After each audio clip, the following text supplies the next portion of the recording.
Assalamualaikum warahmatullahi wabarakatuh. Nama saya Muammar Amirullah. NIM saya 415230101153.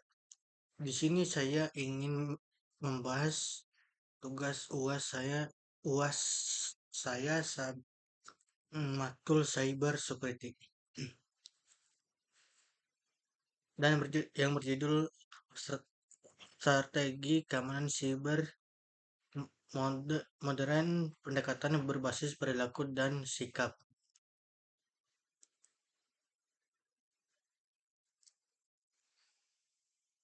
Pendekatan pendekatan berbasis perilaku dalam cyber pertama ada pengertian behavior based approach, metode keamanan yang memantau dan menganalisis pola perilaku normal sistem pengguna dan jaringan untuk mendeteksi anomali dan aktivitas mencurigakan.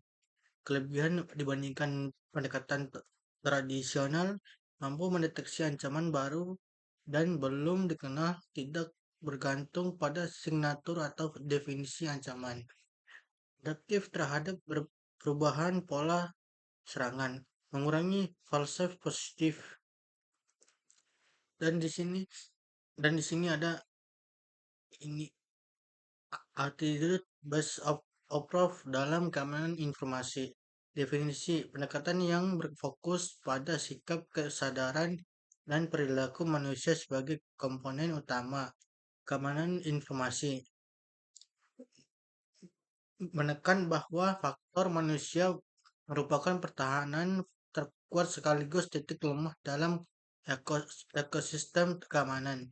Contoh penerapan program pelatihan kesadaran keamanan simulasi phishing untuk menguji kewaspadaan, kebijakan keamanan yang mendorong perilaku aman, sistem penghargaan untuk pelapor insiden. Dan sini ada cara kerjanya. Yang pertama ada pengumpulan data, mengumpulkan data aktivitas dari pengguna sistem dan perangkat dalam jaringan secara berlanjut. Yang kedua ada pembuatan profil baseline, metode metode pola perilaku normal untuk setiap entitas sebagai referensi perbandingan.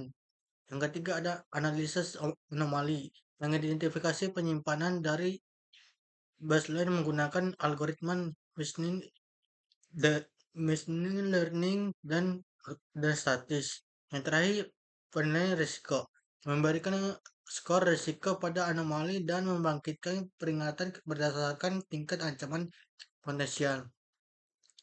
Selanjutnya ada deteksi serangan zero day dengan pendekatan berbasis perilaku tentang zero day. Serangan zero day memanfaatkan kerentanan yang belum diketahui tanpa signatur yang dapat dikenal.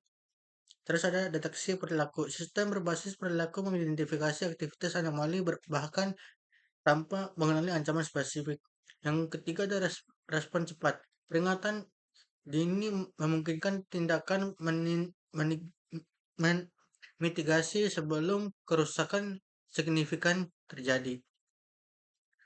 Tentang implementasi behavior based security. Yang pertama ada volume, yang kedua ada kebutuhan, yang ketiga ada kompleks baseline. Terus yang terakhir ada false positif. Pengaruh budaya organisasi terhadap cyber. Elemen budaya keamanan. Kepemimpinan yang memprioritaskan keamanan, komunikasi terbuka tentang ancaman, tergantung jawab keamanan bersama, pembelajaran berkelanjutan, dampak sikap karyawan. Karyawan yang sadar keamanan lebih mungkin melaporkan insiden mencurigakan, mematuhi kebijakan keamanan, menolak upaya manipulasi, mengadopsi praktik kerja yang aman. Kasus efektif pendekatan ini. Serangan phishing canggih. Serangan phishing canggih ini ada yang pertama dari email yang sangat meyakinkan, malware filter teknis karyawan terlatih terlatih mengenali tanda-tanda mencurigakan dan melaporkan. Terus selanjutnya ada pencegahan kebocoran data. Karyawan karyawan menolak permintaan informasi sensitif melalui telepon karena kesadaran tentang teknik sosial engineering. Deteksi ancaman internet. Perilaku tidak biasa dari rekan kerja dilaporkan mencegah pencurian data oleh orang dalam yang berpotensi berbahaya. Ancaman tersembunyi dalam jaringan. Pengertian botnet. Jaringan perangkat yang terinfeksi malware yang dikontrol dari jarak jauh oleh aktor jahat tanpa sepengetahuan pemilik. Cara kerja infeksi perangkat melalui malware, komunikasi dengan server command dan kontrol menggunakan instruksi dari pengendali, melakukan aksi berbahaya secara koordinasi. Dampaknya serangan DDoS yang melumpuhkan layanan, pencurian data sensitif dalam jumlah besar, penyebaran spam dan malware tambahan, menambahkan kripto tanpa izin. Cyberkill pertama ada rekor pengumpulan informasi tentang target penyerang, memastikan sistem pencarian karena potensial. Yang kedua, menciptakan pilot berbahaya menggabungkan exploit dengan malware untuk menargetkan kerentanan. Yang ketiga, mengirim senjata ke target biasanya biasanya melalui email phishing, download berbahaya atau drive. Yang keempat, mengakses kode berbahaya pada sistem target memanfaatkan kerentanan. Strategi pertahanan berdasarkan skill.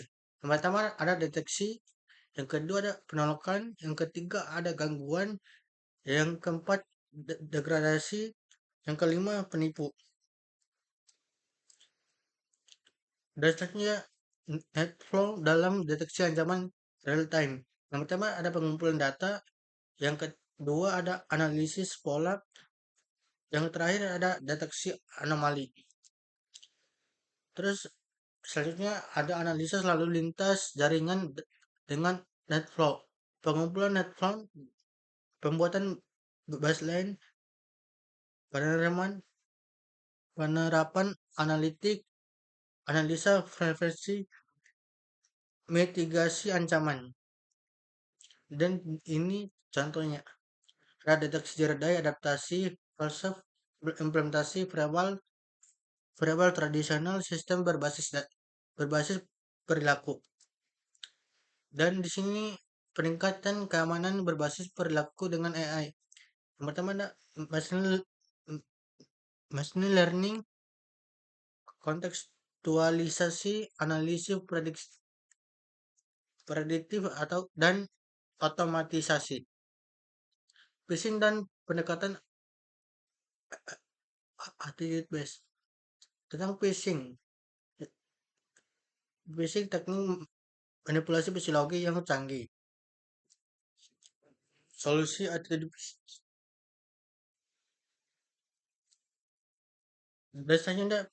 Dan selanjutnya ada peran pelatihan kesadaran keamanan. Yang pertama ada edukasi, yang kedua perubahan perilaku, yang ketiga pemberdayaan, yang terakhir ada kesadaran. Dan di sini ada risikonya. Yang pertama ada kerentanan terhadap zero day, keterlambatan respon, rentan terhadap teknis evasion, bebas pembaruan. Pendekatan hybrid untuk keamanan cyber optimal.